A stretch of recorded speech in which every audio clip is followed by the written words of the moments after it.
जय श्री कृष्णा दोस्तों, आप सभी को हमारे चैनल में स्वागत है। आइए जानते हैं कि होलिका दहन किन लोगों को नहीं देखना चाहिए और होलिका में कौन सी लकड़ियां नहीं जलानी चाहिए। ये काम जो व्यक्ति करता है वे बहुत परेशानियां झेलनी पड़ती है। चलिए और जानकारी इस वीडियो के जरिए बताऊंगी।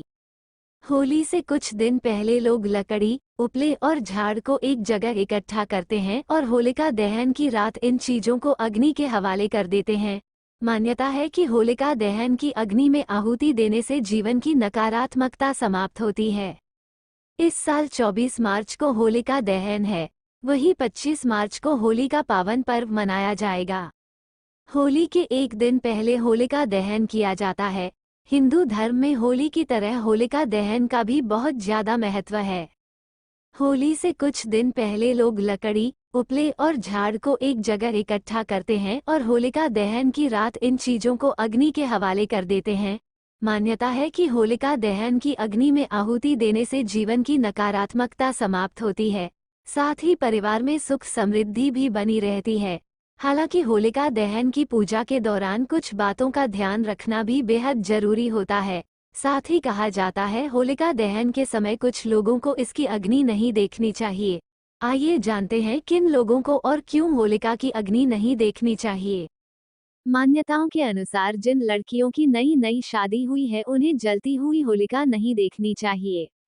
नवविवाहित स्त्रियों को शादी के बाद पहली होली पर होलिका दहन देखना और इसकी पूजा करना अशुभ माना जाता है। दरअसल ऐसी मान्यता है कि होलिका में आप पुराने साल को जलाते हैं और इसके अगले दिन से नए साल की शुरुआत हो जाती है। होलिका की अग्नि को जलते हुए शरीर का प्रतीक माना जाता है, इसलिए नवविवाहित स्त्रियों को होलिका की जलती हुई अग्नि को देखने से बचना चाहिए। होलिका दहन की रात होलिका को अग्नि के हवाले करने से पहले इसकी पूजा और परिक्रमा की जाती है, लेकिन गर्भवती महिलाओं को होलिका की परिक्रमा नहीं करनी चाहिए। ऐसा करना गर्भ में पल रहे शिशु के स्वास्थ्य के लिए अच्छा नहीं होता है। जिस जगह पर होलिका दहन किया जाता है, वहां पर नकारात्मक शक्तियों का खतरा बना रहता है। ऐसे में नवजात बच्चे को होलिका दहन वाली जगह पर न ले जाएं। इससे शिशु को कई परेशानियों का सामना करना पड़ सकता है। होलिका दहन के लिए लकड़ियों का चुनाव बेहद सावधानी से करना चाहिए, क्योंकि कुछ पेड़ ऐसे होते हैं जिनका इस्तेमाल होलिका दहन में नहीं किया जाता है। इन पेड़ों की लकड़ियों का होलिका में इस्तेमाल करना शुभ नहीं होता है। इस साल 24 मार्च को होलिका दहन है और 25 मार्च को रंगों वाली होली खेली जाएगी। होली के एक दिन पहले होलिका दहन किया जाता है। होलिका दहन की कहानी भगवान विष्णु के भक्त प्रहलाद और दानव होलिका से जुड़ी हुई है। इसे बुराई पर अच्छाई की जीत का प्रतीक माना जाता है।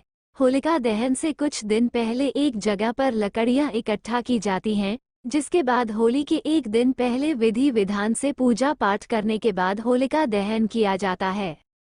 हालांकि होलिका दहन के लिए लकड़ियों का चुनाव बेहद सावधानी से करना चाहिए, क्योंकि कुछ पेड़ ऐसे होते हैं जिनका इस्तेमाल होलिका दहन में नहीं किया जाता है। इन पेड़ों की लकड़ियों का होलिका में इस्तेमाल करना शुभ नहीं होता है। ऐसे में चलिए जानते हैं किन पेड़ों की लकड़ियों का होलिका दहन में इस्तेमाल नहीं करना चाहिए। होलिका दहन में पीपल, शमी, आम, आंवला, नीम, केली, अशोक और बेल के पेड़ की लकड़ियों का इस्तेमाल नहीं करना चाहिए। इन पेड़ों को हिंदू धर्म पूजनीय माना जाता है, इसलिए होलिका दहन में इन पेड़ों का इस्तेमाल नहीं करना चाहिए। साथ ही हरे भरे पेड़ों का भी होलिका दहन में इस्तेमाल नहीं करना चाहिए। होलिका दहन में किसी सूखे हुए पेड़ की टहनियों इस्तेमाल करना सही होता है। इसके अलावा एरंड और गूला के पेड़ की लकड़ियों का इस्तेमाल कर सकते हैं। गूला के पेड़ को भी सनातन धर्म शुभ माना गया है, लेकिन इस मौसम में गूला के पेड़ की पत्तियां झड़ने लगती हैं। ऐसे में यदि इन वृक्षों की टहनियों को न जलाया जाए तो उसमें कीड़े लगने लगते हैं। होलिका दहन में गाय के गोबर के कंडों का इस्तेमाल जरूर करें, क्योंकि गाय का गोबर पूजा पाठ में विशेष तौर पर काम में लाया जाता है। साथ ही होलिका में कंडों का इस्तेमाल करने से वातावरण भी शुद्ध रहता है। लकड़ियों और उपलों के अलावा आप खरपतवार को भी होलिका दहन में जला सकते हैं। इसके कई फायदे हैं। पहला, अनावश्यक हरे पेड़ों को नहीं काटना पड़ेगा और दूसरा, खरपतवार को होलिका में जला देने से आसपास की सफाई भी हो जाएगी। अगर वीडियो अच्छा लगे तो चैनल को लाइक सब्सक्राइब व कमेंट जरूर कर दीजिएगा। धन्यवाद। राधे राधे।